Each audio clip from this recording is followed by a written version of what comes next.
باللہ من الشیطان الرجیم بسم اللہ الرحمن الرحیم. جی میرا یہ سوال ہے، ڈیوائن کی آپ بات کریں تو مسلمان کے سامنے ایک نقشہ ہوتا ہے نا، جب بچہ پیدا ہوتا ہے اور جنت تک باپ وہ دیکھ سکتا ہے، بڑے جو ہے نا، اچھا اس کے مطابق جو گورے ہیں یا جو دوسرے ہیں ان کی نالج اتنا ہے کہ وہ جو آئیڈیا ان کے پاس ہوتا ہے نا، آئیڈیا اور آئیڈیا سے لے کے آپریشنل پھر ایک پورا سٹرکچر اور دین ان کی پالیسیز اور دین 100 سالہ پلاننگ ان کے پاس سارا ہوتا ہے.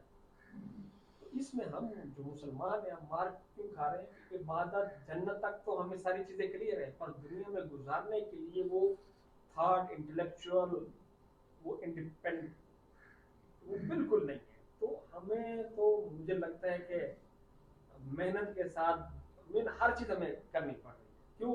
سب سے پہلے وہ آئیڈیاز نہیں ہے ہمارے پاس، اگر ہیں تو اسٹرکچر نہیں ہے، اسٹرکچر ہے تو کنیکٹیوٹی نہیں ہے. تو یہ ہم لوگ جس طرح ہوا میں معلق ہے نا، یہ میری رائے ہے، ہم معلق ہیں، وہ مسلمان معلق ہیں. ٹھیک ہے نا، یہ تو مسئلہ ہو گیا نا. اس کی یہ دور کس طرح ہو سکتا ہے؟ دور اسی طرح یہ جو آپ کہہ رہے ہیں اس کو ختم کرنے سے ہوگا. تو وہ ہم ایسے نہیں تھے نا، کسی دور میں ہم ایسے نہیں تھے، ٹھیک ہے. وہ دوسرے ڈارک میں تھے، ٹھیک. تو انہوں نے جو آپریشنل چیزیں تھیں، جو کریکٹرسٹکس تھے، جو کریکٹر کے کریکٹرسٹکس تھے، جو محنت کرنے کے کریکٹرسٹکس تھے، جو اللہ تعالیٰ نے اور ہماری اس میں جو مثلا دیانتداری کی بات تھی، سچ بولنے کی بات تھی، محنت کرنے کی بات تھی، یہ چیزیں تو وہ تو ہم سے اچھی چیزیں اڈاپٹ کر رہے ہیں، انہوں نے اڈاپٹ کی ہیں. اب ہم نے وہ چیزیں چھوڑ دی ہیں، پڑھنا بھی چھوڑ دیا، محنت کرنی بھی چھوڑ دی، ہم ذہنی طور پہ بھی غلام، مینٹلی بھی غلام. تو اس سے نکلنے کا طریقہ تو وہی ہے جو ہم نے واپس جانا ہے نا، ٹھیک ہے. تو اب اگر ہم نہیں کریں گے، کیونکہ اللہ کی سنت ایک تو اللہ نے رائٹ اور رانگ تو بتایا ہوا ہے، لیکن دنیا میں آگے بڑھنے کے لیے کوئی بھی محنت کر رہا ہے، کسی بھی ڈائریکشن میں محنت کر رہا ہے، تو اس محنت کے لیے تو جو وہ محنت کرے گا اس کو تو اللہ نہیں روکتا.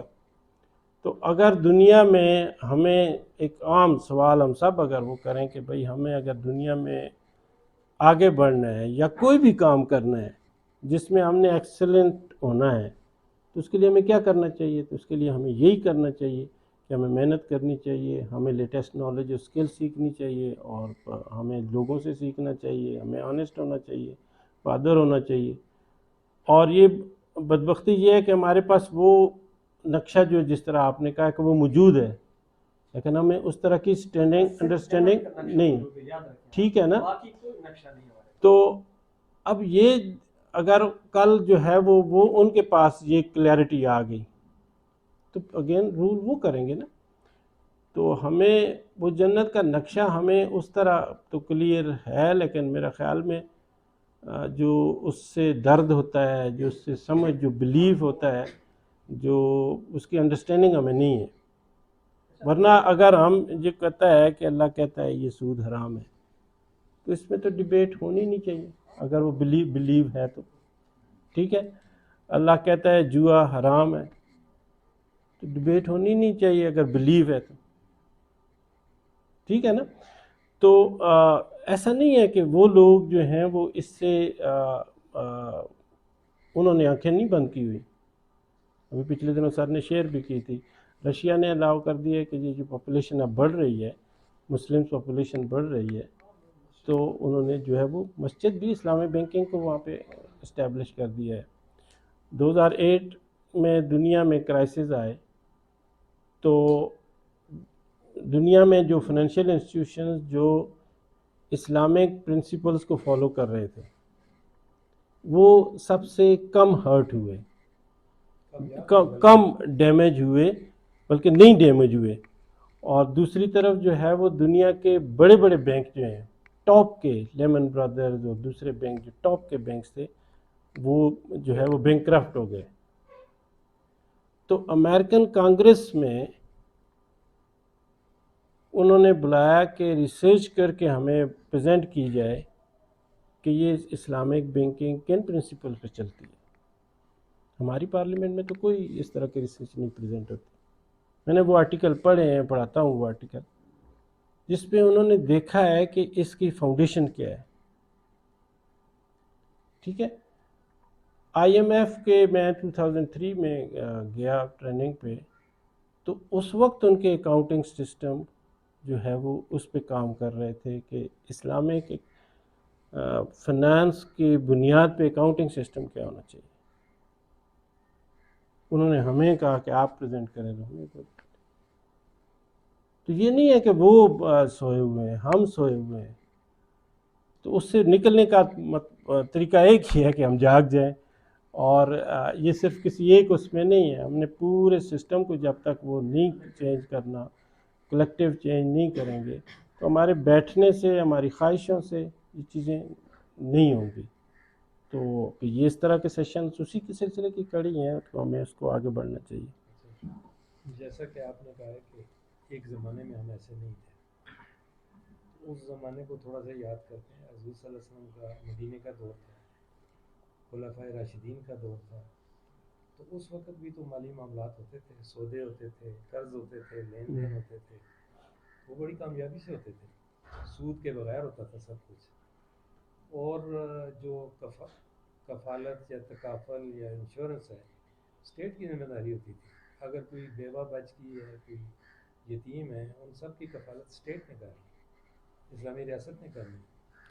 تو وہ انشورنس ایک قسم کی وہ انشورنس تھی. ریاست بھی کر رہی تھی اور لوگ بھی کر رہے ہیں. صدقہ خیرات اور زکوٰۃ کو ہم نے اس طرح چھوڑا ہوا ہے. زکوٰۃ کے بارے میں آپ کو اس چیز کے ماہر ہیں, اگر صحیح طرح سے زکوٰۃ دی جائے تو کوئی مسئلہ ہی باقی نہ رہے. اس میں ہم نے, چونکہ آپ نے بہت زیادہ وہ, تو ہم نے کہا فوکس ہو کے چلتے ہیں. بیت المال پہ بھی کسی وقت بات کر لیں گے کہ بیت المال کا یا ٹریجری کا کیا کنسیپٹ تھا, اس میں ٹریڈنگ کیسے ہوتی تھی, نیشنل ٹریڈنگ, انٹرنیشنل, یہ میوچل فنڈ, جو انشورنس کے اور بھی بہت سارے میوچل فنڈز ہیں جو ہم کمیٹیاں ڈال لیتے ہیں. میں نے کہا بہت سارے کام ہم ٹھیک کر رہے ہیں, لیکن جب ہم اس سسٹم میں جکڑنے پہ آتے ہیں تو ہم اس پہ, تو ہمیں کنفیوز کر دیا گیا اور ہم کنفیوز ہوئے ہیں. تو بہت سارے, جس طرح پچھلی دفعہ ہم نے بات کی تھی کہ ہم گھر بنا رہے ہوتے ہیں اور ڈیولپمنٹ کر رہے ہوتے ہیں, تو ہم فیملی فرینڈ سے ہی پیسے لے کے اور سود کے بغیر ہی پیسے لے کے چل رہے ہوتے ہیں. تو ایک تو یہ طریقہ ہے. دوسری طرف یہ المیہ بھی ہے. آج میں ایک مفتی صاحب سے بات کر رہا تھا, ہمارے بڑے اچھے اسکالر ہیں. تو بینکنگ کے سود کو تو ہم روتے ہیں, ہمارے معاشرے میں بینکنگ سے کہیں زیادہ بڑھ کے سود جو ہے وہ معاشرے میں موجود ہے. ہمارے بڑے بڑے لوگ سو کال بڑے بظاہر مذہبی بھی نظر آتے ہیں, لیکن ایک دوسرے کو سود پہ پیسے لین دین کا بہت زیادہ رواج ہو گیا ہے. بس وہی, میں سارے پاکٹ سب کو پتہ ہے, اور ان کے آپ لیے تو وہ رنگ روپ دیکھیں تو وہ ماشاءاللہ, اللہ معاف کرے. تو یہ تب ہی ہے نا کہ یہ ہمیں یہ یقین نہیں ہے کہ یہ وہی سود ہے جس کے بارے میں اللہ اور رسول سے جنگ کا کہا گیا, اور پھر ہم اللہ اور رسول کے ساتھ مسلسل جنگ میں ہوں, اور پھر ہم کہیں کہ ہم جیت جائیں گے, ہماری معیشت ٹھیک ہو جائے گی. یہ ہو نہیں سکتا. اللہ نے کہا ہے کہ جو ہم سے وہ اعراض کرے گا جو ہے وہ, ہم اس کی معیشت کو تنگ کر دیں گے. اور اس میں بہت سی اور بہت ساری چیزیں ہیں دنیا میں. تو لوگ جس کو ہم ڈیولپڈ کہتے ہیں وہ زیادہ جکڑے ہوئے ہیں. امریکہ میں جو انڈیویجول ہے, ہر انڈیویجول, وہ دنیا میں سب سے زیادہ جو ہے وہ ڈیٹ میں مقروض ہے. لیکن اس کو سسٹم نے اتنا وہ ڈال دیا ہے کہ وہ ایک ڈیبٹ کارڈ سے, کریڈٹ کارڈ سے دوسرے پیمنٹ کرتا ہے. اس کا گھر جو ہے وہ قسطوں پہ, اس کا گاڑی قسطوں پہ, اس کا وہ تو کہیں نہ کہیں ایک کو پے کر کے دوسرے کو پے کر رہا ہے. ہمیں ابھی تک وہ انڈیپینڈنس ہے کہ ہماری بہت ساری ٹرانزیکشنز ہم بینکنگ میں نہیں ہیں اس طرح. ٹھیک ہے نا, 50% سے پاپولیشن نیچے, تو کھانے کا اس کو مسئلہ ہے, اس کے تو اکاؤنٹس نہیں ہیں. تو ہمارے تو 70-80% اکاؤنٹس ہی نہیں ہیں اس میں. لیکن وہ ہماری اگنورنس کی وجہ سے، وہ ہماری اس وجہ سے نہیں ہے کہ وہ ہم نے اسلام کی بنیاد پہ چھوڑے ہوئے ہیں.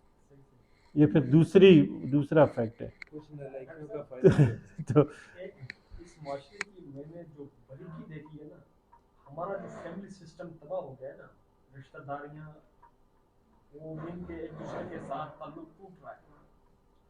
سب سے زیادہ نقصان میں نے دیکھا ہے کہ آپ ہر حوالے سے آپ عزت کا لے لو، پیسے میرا کا حال لے لو. ہم ٹاپک پہ ہی بات کریں نا تو اس پہ اگر آپ آئیں. چھوڑ دیکھیں نا، میں بات کروں یہ جو بینکنگ جو ہے، پیسے کی میوچل جو آپ کہہ رہے ہیں، تو یہ سارا نقطہ اس کی طرف آ رہا ہے. اگر آپ لائٹ آئی کریں نا تو یہ ساری چیزیں نا مجھے لگتا ہے کہ وہ یہ ٹھیک ہے، ہمارا- میں اکثر یہ کہتا ہوں یہ سب کچھ ٹھیک ہے، ہم مان بھی لیتے ہیں، جب بھی سیشن ہوتا ہے مان لیتے ہیں. تو ہم یہاں سے ارادہ کیا کر کے جاتے ہیں؟ ڈیسیجن کر کے کیا جاتے ہیں؟ آپ کے میرے کتنے وہ ڈیسیجنز ہیں جو سود پہ ہیں، اور میں اگر آج فیصلہ کروں اور ان سے چھٹکارا لے لوں. ڈیسیجن تو یہ کرنا ہے نا، ایکشن کیا ہے. ٹھیک ہے نا. ہمارا مسئلہ یہ ہے کہ ہم بہت بڑے بڑے سیشن کرتے ہیں، بہت بڑے جذباتی لوگ روتے بھی ہیں اسے، لیکن نہ کوئی اکاؤنٹ چینج کرتا ہے، نہ کوئی پالیسی چینج کرتا ہے، نہ کوئی اپنے لین دین میں درستگی لاتا ہے.